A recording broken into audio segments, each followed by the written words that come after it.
l'électricité et le magnétisme.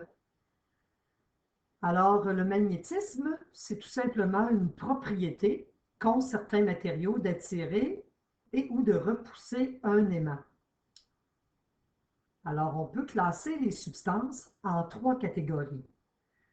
Nous avons la substance qui est non magnétique, la substance qui est ferromagnétique, la substance qui est magnétique. De quelle manière on les reconnaît? De quelle manière on peut les classer? C'est tout simplement à l'aide d'un aimant.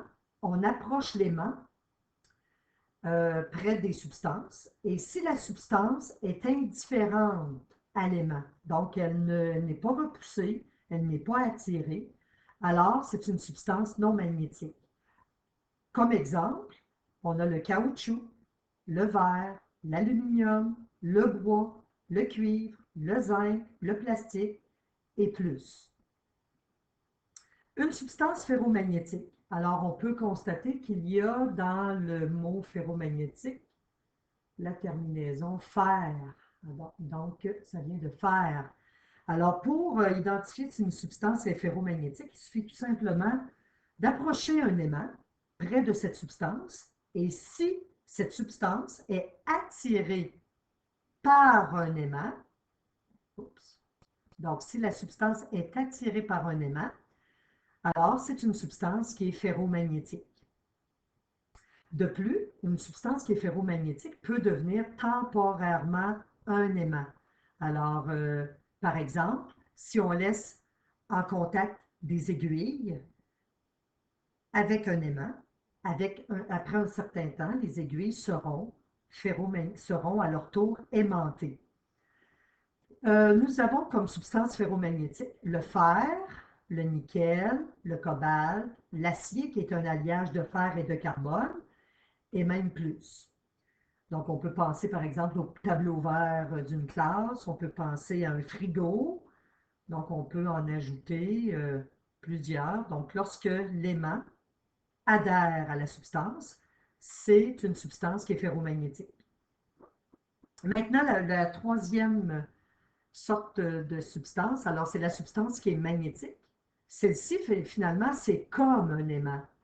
Alors, pour faire la différence ou pour la classer, il suffit tout simplement d'utiliser un aimant et le comportement attendu.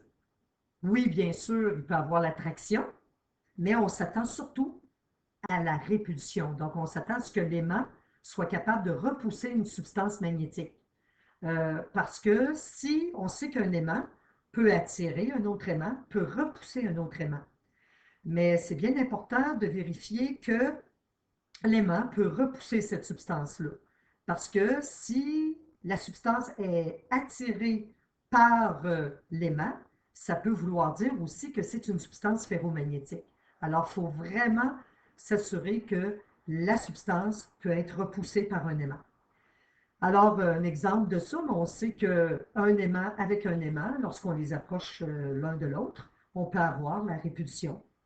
L'aiguille d'une boussole, c'est comme un aimant, donc c'est un aimant. On sait d'ailleurs qu'on peut repousser,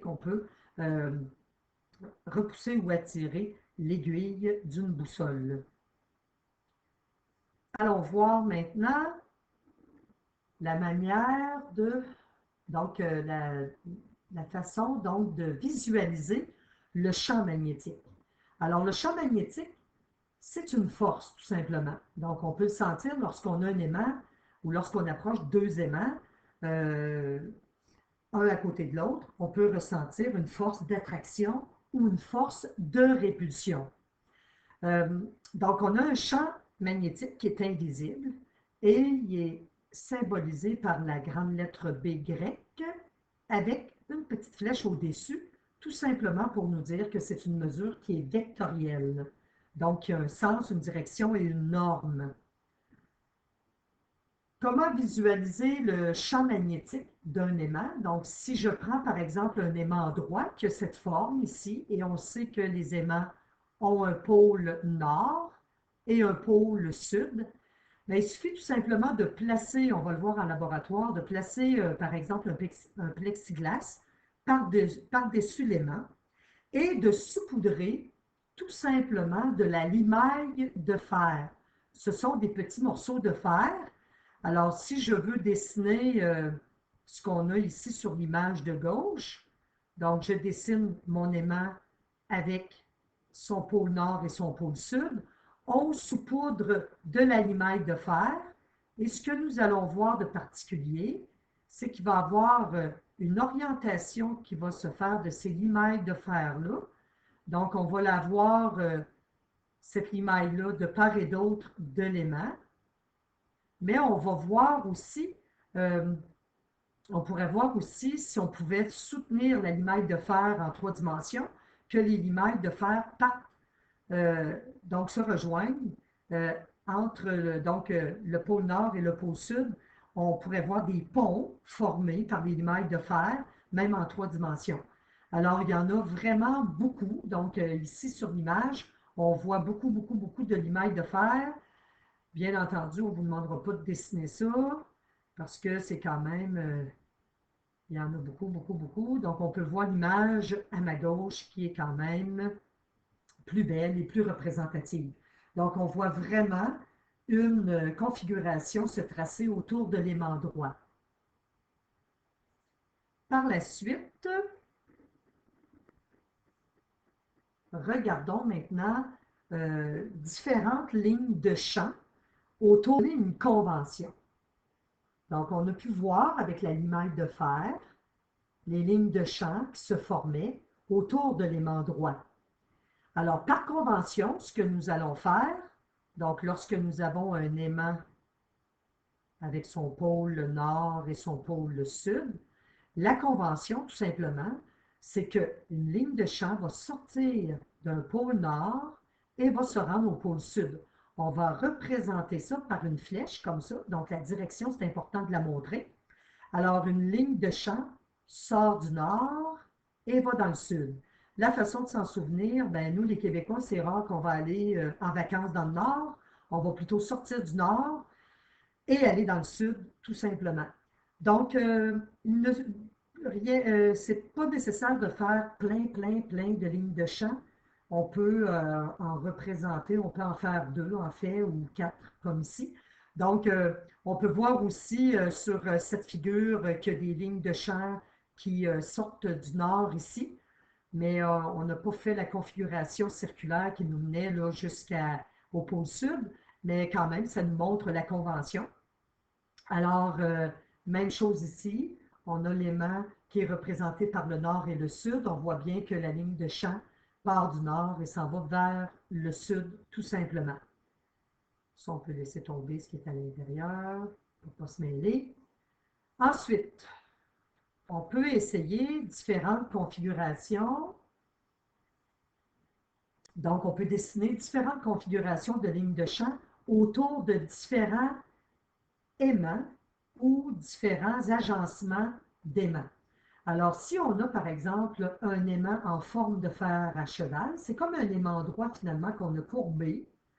Alors, on retrouve toujours le pôle nord et le pôle sud de l'aimant, donc en forme de fer à cheval. Donc, on a le nord, le sud. Il suffit de montrer, tout simplement, on peut montrer 2, 3 lignes de champ avec l'orientation. La ligne de champ sort par convention d'un nord et va rentrer dans le sud. Donc, vous avez un autre exemple ici. L'aimant est un peu plus long. Donc, on peut voir ici la ligne de champ qui sort du nord pour entrer dans un sud. Même chose ici. On peut avoir comme autre configuration des aimants qui sont, par exemple, face à face, en présentant le même pôle. Donc, j'ai un aimant droit ici, pôle nord, pôle sud. Même chose ici, en face. Nous avons un pôle nord devant un pôle nord et un pôle sud. Alors ici, ce qu'il va y avoir tout simplement, c'est qu'il n'y aura pas de pont. On va avoir une ligne de champ ici qui sort du nord et qui s'en va dans le sud. Même chose ici, ça suffit d'en montrer 2 pour cet aimant-là. Pour le deuxième aimant, nous avons encore une ligne de champ qui sort du nord et qui s'en va dans le sud. Et voilà. Donc, il n'y a pas de pont. Maintenant, si on regarde le comportement des limailles de fer ou des lignes de champ lorsque les deux aimants présentent face à face des pôles qui sont différents. Alors, ce qui va se produire, tout simplement, la convention est toujours respectée. Alors, une ligne de champ fait quoi? Sort du nord et va rentrer dans le sud. Sort d'un nord et va rentrer dans le sud. Donc, sort d'un nord et va rentrer dans le sud, toujours. Donc, ça suffit de montrer tout simplement quelques lignes de champ, et voilà, et d'orienter le champ magnétique. On peut avoir, pardon, on peut avoir aussi des aimants droits, toujours, qui sont cette fois-ci côte à côte. Alors, le nord-sud. Donc, supposons que ces aimants-là présentent le même pôle ici dans la même orientation. Alors, comme par convention on la connaît, la ligne de champ va sortir d'un nord, va aller dans un sud, mais ne se touchera pas. Alors ici, ça sort du nord, ça va dans le sud. Même chose ici, la ligne de champ sort du nord et va dans le sud. Et voilà. On peut avoir aussi comme autre configuration, on peut avoir la même représentation, mais cette fois-ci, un aimant qui présente son pôle nord, par exemple, le pôle sud, et à côté, un aimant qui va présenter son pôle sud et le nord ici. Alors, on va respecter la convention tout le temps. Une ligne de champ sort d'un nord et va dans le sud. Et on peut représenter même chose pour l'aimant. Donc, l'aimant, la ligne de champ va sortir du nord et va aller dans le sud. Même chose ici. Et voilà. On respecte la convention tout simplement. Il va y avoir aussi des ponts ici. Donc, ça fait le tour d'à peu près toutes les configurations qu'on peut retrouver à côté pour les aimants droits. Donc, par la suite, on va voir le champ magnétique et une boussole. Juste avant, la façon dont on va représenter des boussoles, comme les examens ou les exercices sont en noir et blanc. Alors, souvent, la boussole, on va représenter son aiguille. Tout simplement, on n'oublie pas que son aiguille, elle est magnétique, donc c'est comme un aimant. On va la représenter avec les lettres M et S, donc pour le pôle nord, pour le pôle sud. Si toutefois on a une boussole, qu'on utilise une boussole, la plupart du temps, la partie qui est colorée, donc ça peut être une partie qui est plus foncée, une partie souvent qui est rouge, ou du moins qui est colorée, à ce moment-là, ça représente le nord. Donc, par exemple, si je colore en rouge l'extrémité, un côté de l'aiguille, alors c'est tout simplement, à ce moment-là, le nord qu'on va retrouver ici. Donc, il ne sera pas nécessairement écrit, mais c'est le nord. Donc, ici, ce sera le sud. Comme ici, sur les boussoles qui sont autour de l'aimant, on a juste montré l'aiguille. Donc, l'aiguille colorée, c'est le nord. On peut aussi représenter la boussole tout simplement avec une flèche. Donc, le côté pointu de la flèche, c'est le nord, tout simplement.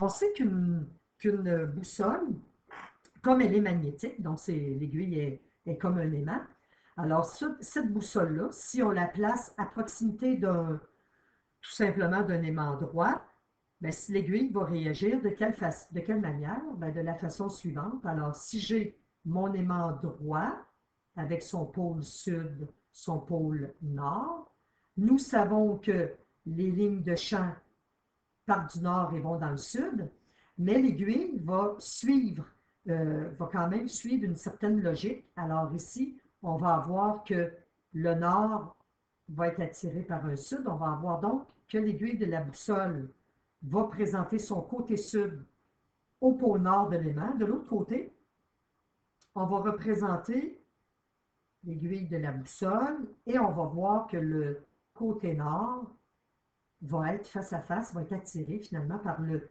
pôle sud de l'aimant. Et si nous sommes adjacents à l'aimant, on va avoir quand même l'aiguille qui va être parallèle à l'aimant. Et on va avoir, ici je vais écrire mon nord, et on va avoir toujours la convention, donc un sud attire un nord, donc le sud va être ici, le nord va être ici. Ici, si on retrouve l'aiguille de la boussole, donc vous allez avoir le nord ici, le sud ici. Et si on a des positions intermédiaires, donc comme ici, on voit que le côté nord est attiré vers le sud. Donc, il faut respecter cette convention. Vous avez une petite représentation ici d'une boussole avec la limaille de fer, les petites boussoles avec l'aimant et les limailles de fer. Donc, on voit que l'aiguille se comporte et elle suit finalement les lignes du champ magnétique. Alors, qu'est-ce que ça fait? La ligne du champ magnétique, elle sort du nord, elle va rentrer dans un sud de l'aiguille de la boussole, sortir par son nord, rentrer par un sud de l'autre aiguille de la boussole, sortir par son nord, rentrer par un sud, sortir par son nord, et ainsi de suite. Donc, c'est la configuration qu'on va avoir. Alors, ici, on peut le voir aussi, il y a des aiguilles qui ont été installées. Ici, j'ai le sud, le nord est inscrit ici. Alors, c'est le sud de l'aiguille de la boussole qui est attiré par le nord. Ici, c'est tout simplement le nord de l'aiguille de la boussole qui est attiré par le sud. Alors, c'est de cette façon que se comporte une boussole à proximité d'un aimant. Maintenant, qu'en est-il du champ magnétique de la Terre? On sait que la Terre est un gros aimant dû à son noyau qui est très dense au centre. Alors, ce que nous connaissons dans le haut, c'est le pôle nord qui est géographique. Lorsque nous avons une boussole, la boussole, on vous a appris peut-être que la boussole, son aiguille qui correspond au nord, va pointer naturellement vers le nord, le pôle nord géographique. La raison de ça, tout simplement, c'est que le pôle nord géographique, c'est un pôle sud magnétique. Alors, c'est un pôle sud magnétique. Même chose pour le pôle sud qui est géographique, on le retrouve dans le bas. Donc ici, vous avez le pôle sud géographique. Alors, qu'est-ce qui se produit au niveau des lignes de champ de la planète? Alors, ça, c'est la Terre. Alors, comme c'est un pôle, le pôle sud géographique, on aura deviné que c'est un pôle nord qui est magnétique. Alors, autour de la planète, les lignes de champ de la Terre se dirigent donc du pôle nord magnétique vers, ça c'est la Terre, vers le pôle sud magnétique. Alors, ça ne fait pas le chemin du pôle nord vers le pôle sud, mais bien l'inverse, parce que le pôle nord géographique correspond à un pôle sud magnétique, tout simplement. Alors, c'est pour cette raison-là que l'aiguille de la boussole, qui indique le nord, est attirée vers le nord géographique, parce que le nord géographique, c'est en fait, c'est un sud magnétique.